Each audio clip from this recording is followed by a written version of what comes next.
മനുഷ്യക്കടത്തിനും തൊഴിൽ ലംഘനങ്ങൾക്കും സാധ്യതയുള്ളതായി സൂചനകൾ ഉള്ളതിനാൽ Kuwait public authority four manpower തങ്ങളുടെ ആസ്ഥാനത്തിന് പുറത്ത് റിപ്പോർട്ട് ചെയ്യപ്പെട്ട തൊഴിലാളികളുടെ ഒത്തുചേരലിനെക്കുറിച്ച് അടിയന്തര അന്വേഷണം ആരംഭിച്ചു.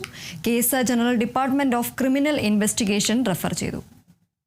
ഒരു ഔദ്യോഗിക പ്രസ്താവനയിൽ ഗ്രൂപ്പിന്റെ റിപ്പോർട്ടുകൾ ലഭിച്ചതായും വൻതോതിലുള്ള തൊഴിൽ തർക്കങ്ങളും ജോലി നിർത്തിവെക്കലും കൈകാര്യം ചെയ്യുന്ന അടിയന്തര സംഘത്തെ സജീവമാക്കിയതായും പബ്ലിക് അതോറിറ്റി ഫോർ മാൻപവർ അറിയിച്ചു. സാഹചര്യം കൈകാര്യം ചെയ്യുന്നതിനും ഉൾപ്പെട്ടവരുടെ സുരക്ഷയും ക്ഷേമവും ഉറപ്പാക്കുന്നതിനും ബന്ധപ്പെട്ട സർക്കാർ ഏജൻസികളുമായി അധികാരികൾ ഏകോപിപ്പിച്ചു. മുൻകരുതലായി തൊഴിലാളികളെ നിയുക്ത ഷെൽട്ടറുകളിലേക്ക് മാറ്റിപ്പാർപ്പിച്ചതായി ഉദ്യോഗസ്ഥർ സ്ഥിരീകരിച്ചു. അവിടെ അവർക്ക് ആവശ്യമായ പരിചരണവും സംരക്ഷണവും നൽകി. ഒത്തുചേരലിനെ ചുറ്റിപ്പറ്റിയുള്ള സാഹചര്യങ്ങൾ വിലയിരുത്താനായി അഭിമുഖങ്ങൾ നടത്തി. പ്രാഥമിക കണ്ടെത്തലുകൾ ഒന്നിലധികം തൊഴിൽ നിയമ ലംഘനങ്ങൾ കണ്ടെത്തി. കൂടാതെ സാധ്യതയുള്ള ക്രിമിനൽ പ്രവർത്തനങ്ങളുടെ ഗുരുതരമായ സൂചനകളും കണ്ടെത്തി. ഡെലിവറി മേഖലയിലെ തൊഴിൽ ചൂഷണത്തെക്കുറിച്ചുള്ള സംശയങ്ങളും സാധ്യമായ മനുഷ്യക്കടത്ത് അല്ലെങ്കിൽ നിർബന്ധിത തൊഴിൽ എന്നിവയ്ക്ക് വിരൽ ചൂടുന്ന വിശാലമായ ആശങ്കകളും അധികാരികളുടെ ശ്രദ്ധയിൽപ്പെട്ടു.